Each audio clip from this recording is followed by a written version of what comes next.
Itu kayak akhirnya jadi ngebuka wawasan aku juga kalau Indonesia nih ketinggalan banget loh gitu. Dari segi kemampuan SDM-nya menurut aku udah kayak negara yang menuju ke negara maju gitu. Iya. Tapi ternyata dari segi kesehatan tuh masih kayak negara-negara di Afrika, negara-negara yang sangat terbelakang gitu. Iya. Jadi itu sih menurutku yang harus diubah dulu tadi kalau misalnya aku jadi menteri tadi yang Bapak bilang. Amin. Pasti didoain. Iya, Pak. Inilah Endgame. Oke, kita ngobrol sedikit mengenai masa depan ya. Boleh. Mau ditarik berapa lama nih? 5 tahun, 10 tahun, atau sampai 25 tahun? 25 mungkin. 15 deh, Pak. 15, oke. Dipas-pasin. Anda bakal usia 40 tahun. 40 tahun. Ya kan? Udah nikah? Udah punya anak? Belum. Oke. Terus, where do you see yourself when you're 40?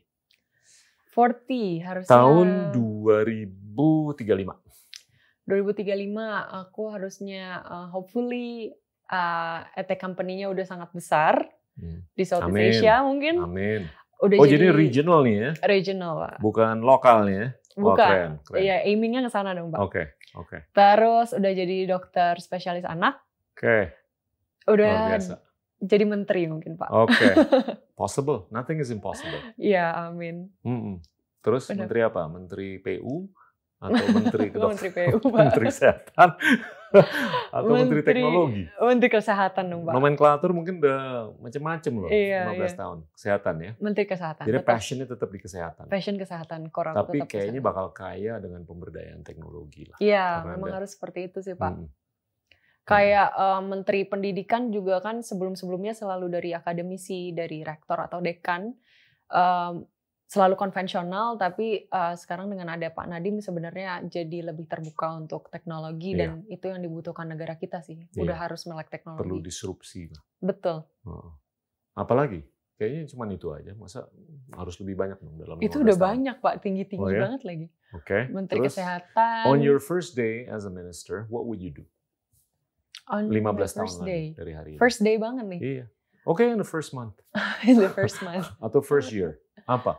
Deliverables. Deliverables. Waduh, yang nanya mantan menteri beneran. Kayak lagi di interview, Pak. Oh, no, I'm asking you. Don't ask me. Pertama mungkin first month aja deh, Pak. Aja lah. Boleh dong impi. You started out with an imagination. Iya. Oke dong untuk imajinasi. Bener. Mungkin perbaikin koordinasi dulu deh, Pak. Kalau untuk masih di bulan-bulan awal. Karena kalau di dunia kesehatan menurut aku sekarang organisasinya banyak banget. Udah ada Kementerian Kesehatan yang jalan sendiri. Ada Ikatan Dokter Indonesia jalan sendiri. Dan seringkali visi misinya tuh nggak sejalan, padahal bukan visi misinya jalan. Yang dilakukan tuh nggak sejalan, tapi tujuannya sama sebenarnya. Dan di sela-selanya itu justru ada bentrok, justru ada yang justru jadi masalah lah, padahal tujuan utamanya sama. Mungkin perbaikin koordinasinya dulu antar badan sama NGO segala macam untuk maximize the impact gitu. Nah, ini saya mau tarik dikit nih ya. Kalau di beberapa negara maju, nggak usah sebut nama lah, itu menteri kesehatannya tuh nggak perlu dokter. Bener, iya. Singapura pun iya. Iya, well I didn't want to mention. Dan Anda ngomong mengenai koordinasi. Anda sedikit menyentuh mengenai kepentingan kita untuk adanya keterpaduan kan? Betul. It's really about management. Iya. It's not about medical know-how. Iya kan? Betul sih, Pak. Dan what I like adalah Anda tuh peka sekali dengan ilmu manajemen. Iya kan? Makanya Anda belajar mengenai policy dan segalanya. Gimana pandangan Anda? Kalau baiknya maksudnya, sih. do you agree bahwa itu nggak semestinya harus dokter yang nanganin kesehatan? Kalau benar-benar nyimpang dari kesehatan, dari tenaga medis, dari public health, menurutku aku nggak setuju sih. Karena tetap kalau kita mau membenahi kesehatan harus at least kita pernah ada di field kesehatan dulu, entah jadi praktisi di tenaga medis, dokter, perawat, bidan atau kesehatan masyarakat gitu. Tapi yang aku pengen garis bawah itu kalau menteri kesehatan mereka bukan cuma harusnya yang benar-benar praktisi kayak dokter spesialis atau simply mereka udah S1, S2, S3, tapi harusnya punya juga pengetahuan di bidang tadi kayak manajemen untuk public health, untuk secara policy segala macam. Jadi nggak bisa orang murni praktisi yang seharusnya memimpin untuk kebijakan karena beda banget gitu. Tapi kalau ada non-dokter, dia tuh ngerti banget cara menata, memanage, terus mengatur konstruksi kebijakan yang udah terbukti beberapa tahun sebelumnya atau beberapa waktu sebelumnya itu nyambung dengan kepentingan kita untuk meningkatkan kualitas kesehatan. Masa nggak bisa dipertimbangkan? Bisa as long as eselonnya masih dari orang yang di field kesehatan, Pak. Jadi saling nunjang. Nggak bisa benar-benar shifting dari kesehatan banget. Oke, terus apa lagi nih? 15 tahun ke depan, Anda udah kayaknya perusahaannya udah regional. Nah, terus Anda udah jabat, terus syukur-syukur tingkat stunting udah di bawah 20%, diabetes udah di bawah 20%. Terus apa lagi? Deliverables apa lagi nih? Keterpaduan udah ada dari sisi policy. Masa nggak disambungin sih dengan efficiency, productivity, dan segalanya? Disambungin pasti. Iya kan? Pak. Iya. Ya, mestinya dong. Kalau mau lebih keren lagi, ya mestinya kalau masyarakat luas sehat, prestasi di Olimpiade, Asian Games, World Cup atau apa harus ada dong. Benar, ya, benar Pak. Sebenarnya sih sekarang aku udah happy banget karena dengan adanya kayak LPDP, anak-anak muda Indonesia tuh sekarang mindset untuk S2 tuh hal yang biasa, Pak. Bukan sesuatu yang sangat unreachable gitu. Iya. Jadi udah kayak omongan sehari-hari, ntar mau S2 di mana atau mau coba S2 mana kayak gitu. Dan itu rasanya potensinya harus lebih ditingkatkan lagi ya, Pak. Jadi mungkin sekarang banyak yang bermindset, oh as long as gue S2 atau as long as aku pergi ke luar negeri sekolah itu udah cukup. Mungkin yang harus lebih ditanamkan lagi bukan cuma kita ke luar negeri hahaha simply lulus, tapi harusnya lebih aiming untuk top school, dan di top school pun bukan cuma sekedar lulus, tapi harus jadi yang prominent juga di sana. Mungkin itu yang kedepannya Indonesia bisa gali lagi. Nah kalau kita lihat spending kita untuk research and development. Chill banget ya Pak. Iya kan, di bawah $10 per orang per tahun. Kalau mungkin udah naik kali ke $20-30. Tapi negara-negara tetangga, Singapura, itu udah hampir $2.000 per orang per tahun untuk research and development. Masa Anda hanya mau stop di S2 aja? Atau Anda mungkin kalau udah jabat, Anda bisa mengeluarkan kebijakan untuk menganjurkan, mengencourage orang untuk ngambil S3. Betul. Supaya research and development kita kan lebih keren. Syukur-syukur vaksin untuk pandemi berikutnya itu ditemukan di laboratorium di Bekasi. Iya kan? Iya, betul. Atau dimanapun lah. Nah, what are you gonna do about that? Kalau dari segi itu benar, R&D itu selalu jadi hal yang nggak diprioritaskan. Karena mungkin itu untuk jangka panjang soalnya ya Pak. Jadi nggak pernah kita beneran ngerasain di waktu yang sama. Misalnya di periode ini R&D dinaikin, mungkin hasil dari research-nya itu nggak akan terjadi di periode ini gitu. Dan itu yang selalu bikin mereka jadinya kurang diprioritaskan. Benar banget, jadi memang harus lebih didukung anak-anak Indonesia untuk S3. Jadi peneliti itu keren gitu misalnya. Dan didukung juga dengan infrastrukturnya mungkin di Indonesia. Karena kayak teman-teman aku yang di Harvard Medical School yang emang selalu di lab, mereka agak reluctant untuk pulang ke Indo karena mereka rasa ilmunya udah terlalu advance untuk Indo. Dan akhirnya nggak ada infrastrukturnya dan nggak kepake. Gitu. Ditaruh di litbang di mana gitu, cuma dikasih meja aja. Iya, device-nya nggak ada. Betul. Iya kan? Kasian. Saya juga ya sempat ngalamin lah teman-teman yang kayak begitu. Akhirnya mereka balik lagi keluar. Iya, makanya. Kan sayang jadinya. Gitu. Oke, terus 2040, 2045, where do you see Indonesia? Indonesia, kalau Indonesia sekarang selalu dikenal negara yang punya potensi. Tapi aku pengen di 2045 udah maksimal potensinya dipakai gitu. Dari dulu nggak pernah berubah. Indonesia has great potential. And it always remains as a potential. Iya, selalu jadi potensi aja gitu. Kapan beneran dipakainya? Terjadi aktualisasi. Doesn't that make you gitu? Iya, saya sih ya gregetan pastinya dan pengen jadi salah satu orang yang akhirnya bisa membangun gitu ya Pak. Cuma ya itu sih. Manifestasinya apa? Manifestasinya, kalau di 2045 harusnya kita udah ada bonus demografi ya Pak. Berarti udah banyak orang-orang yang produktif, jumlahnya udah banyak banget usia produktif. Nah itu harus didukung dengan mungkin pengayaan teknologi, terus dari segi kesehatan. Itu harus didukung. Jadi orang-orang ini justru kita bonus demografi ini bukan jadi bencana buat kita bikin banyak pengangguran, tapi justru bikin makin banyak orang yang buat manfaat untuk Indonesia gitu. Untuk masalah kayak kesehatan sih yang paling sekarang masalah tuh insurance sebenarnya Pak dari BPJS. BPJS kita sangat-sangat generous kalau dibandingkan dengan yang lain. Dengan premi 25.000 sampai 80.000 kita bisa orang-orang tuh bisa dapat ratusan juta coverage gitu.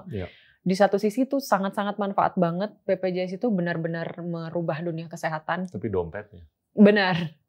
Dulu orang takut untuk berobat, udah sampai cancer juga nggak mau berobat. Tapi sekarang orang even untuk check up, untuk sekadar batuk, pilek, datang ke puskesmas itu nggak mikir lagi gitu, karena ada BPJS.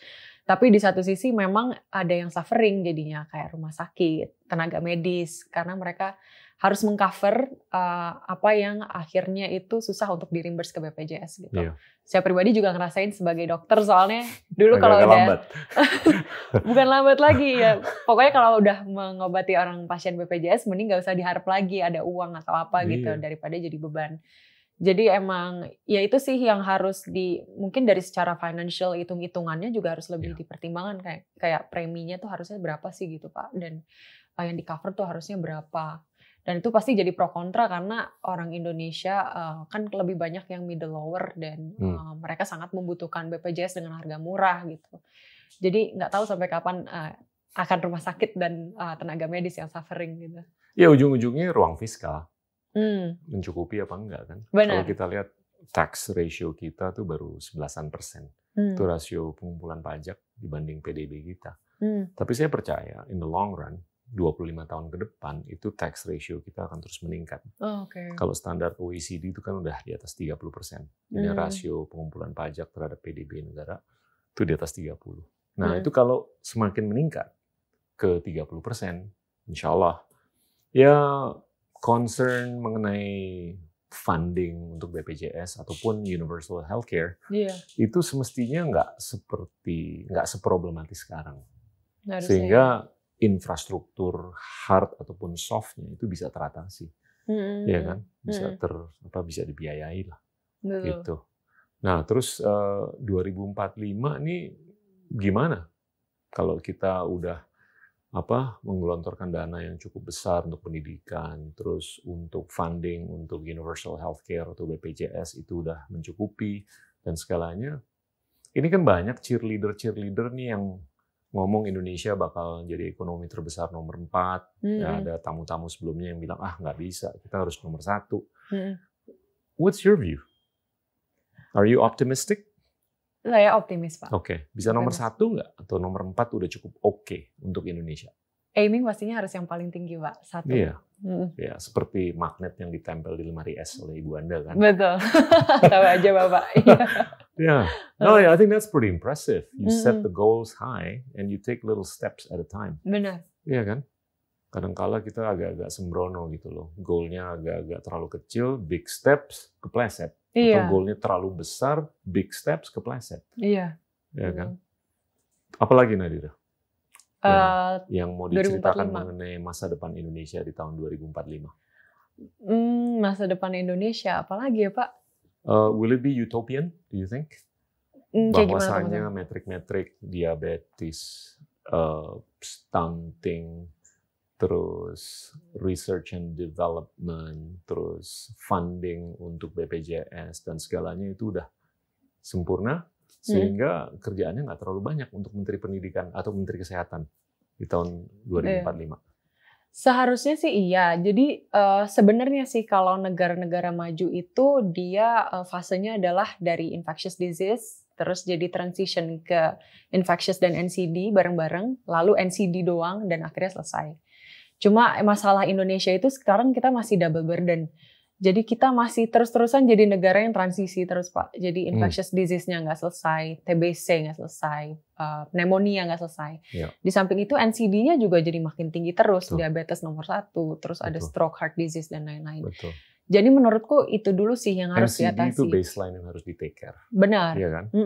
Tapi yang communicable, kita kan nggak tahu nih mutasi virus. Iya kan? Kalau kita rewind ke 2019 berapa sih 2003, 2002 lah Oktober kan waktu SARS, ya kan? Itu kan secara misterius Agustus 2003 hilang. Iya. Dan sampai sekarang, mohon maaf, sepengetahuan saya belum diketahui kenapa itu stop. Iya, betul. Dan yang sekarang ini kan sebetulnya mutasi dari apa yang ditemukan di 2002 kan, 2003. Nah, dalam batas logika, kita hanya bisa berpikir ini mutasinya bisa berlanjut. Iya. Nah, kalau terjadi mutasi yang lebih ganas, anggaplah 24 tahun dari hari ini, 1 tahun sebelum target endgame kita di 2045, kemerdekaan 100 tahun, penanganannya gimana tuh? Iya, berat sih. Kalau sekarang, kalau COVID itu sedikit tambahan wawasan, jadi dia memang selalu mutating, tapi secara genotip kalau sejauh ini Pak, jadi masih secara genetiknya aja berubah-ubah, tapi secara fenotip at least enggak. Jadi impact-nya ke orang itu masih sama, batuknya beratnya sama, pileknya beratnya sama, demamnya beratnya sama gitu. Tapi bener kata Pak Gita, bukan nggak mungkin ke depannya COVID itu selalu ada dan akhirnya justru mutating jadi sesuatu yang lethal banget gitu kan. Jadi ya let's just hope vaksinnya ketemu dan benar-benar berimpact. Dan nggak tahu gimana kita harus selalu dengan presumption virusnya tuh lebih pinter daripada research and development. Iya kan? Iya. Ya, I think you gotta give them the benefit of the doubt. Iya kan? Dan ya saya nggak tahu karena saya lihat yang sekarang aja ini cukup regresif terhadap kualitas kesehatan dan kualitas ekonomi dan kualitas kesejahteraan. Iya kan? Kita nggak terlalu bisa berpikir secara progresif sekarang. Iya kan? Betul. Kontraksi kuartal 2 yang lalu dan saya nggak tahu kuartal 3 kayak gimana. Dan ini mungkin sudah mulai terjadi impairment yang temporer yang bisa menuju ke impairment yang permanen. Iya kan? Itu kalau menurut saya dari sisi policy itu harus dipikirin loh. Gimana tuh supaya ini nggak kejadian lagi. Iya. Karena pandemi itu biasanya berulang ya kalau untuk pandemi. Never say never. Iya kan? Spanish flu 19 berapa 18. Itu dalam 100 tahun kejadian lagi dan ini kayaknya lebih gila nih. Iya. Iya kan? Iya benar Pak. So, any ideas on controlling or managing? Mungkin, waduh ini Pak Gita yang harusnya mikirin. Kita berhayal aja.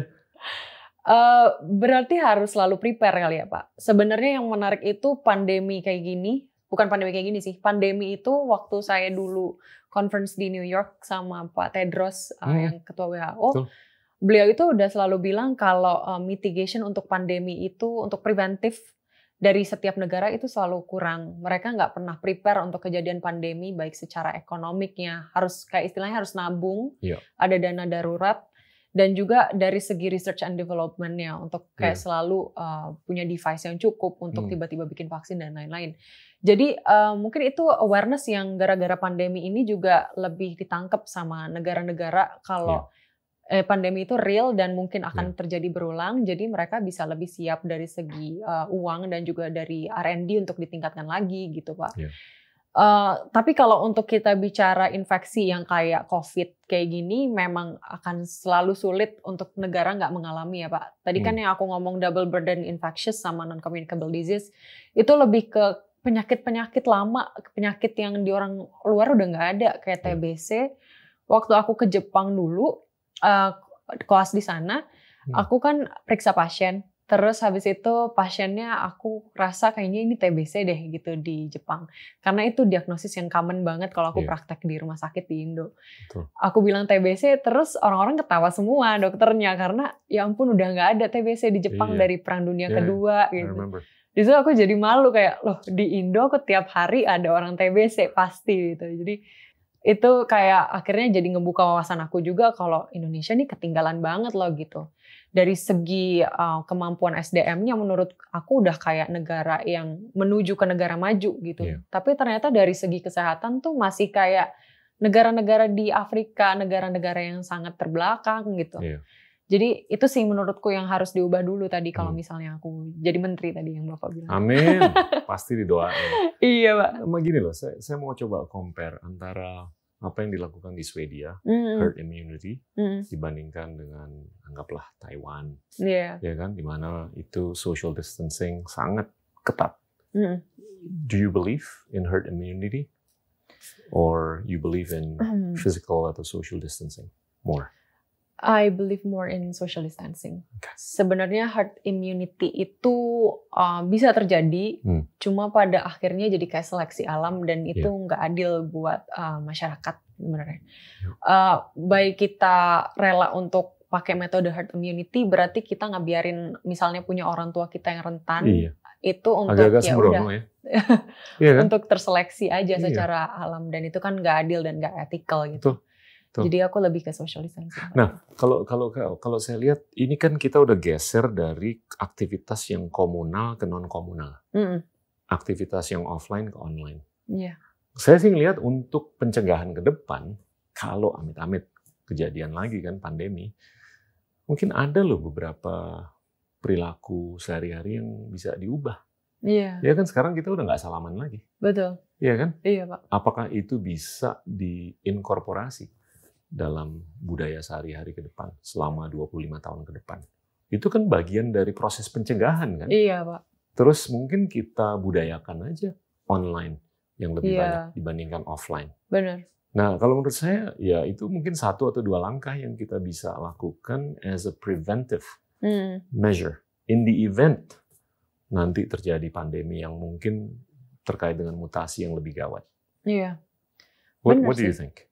Benar Pak, karena sebenarnya untuk kita perubahan gaya hidup jadi nggak salaman, sering cuci tangan, itu bukan cuma untuk memprevent COVID-nya itu sendiri gitu. Nanti kalau COVID-nya pun udah hilang, itu ya untuk memprevent segala infectious disease yang mungkin lewat droplet gitu, kayak untuk flu biasa pun bisa terprevent, TBC, pneumonia, basically apapun bisa lebih baik jadinya.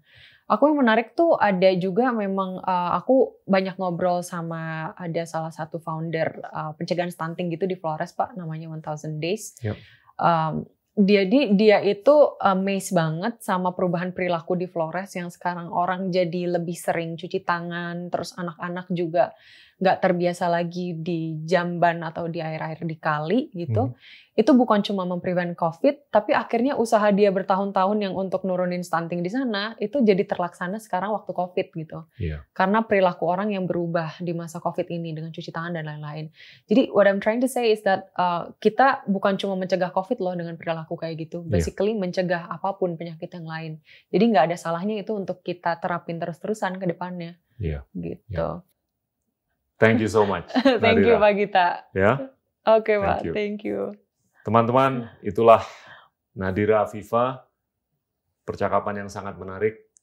Mulai ngobrol dari main flute, suka dengan matematika, sholat di bawah tangga, sampai cita-citanya untuk menjadi pemimpin ke depan. Terima kasih. Inilah Endgame.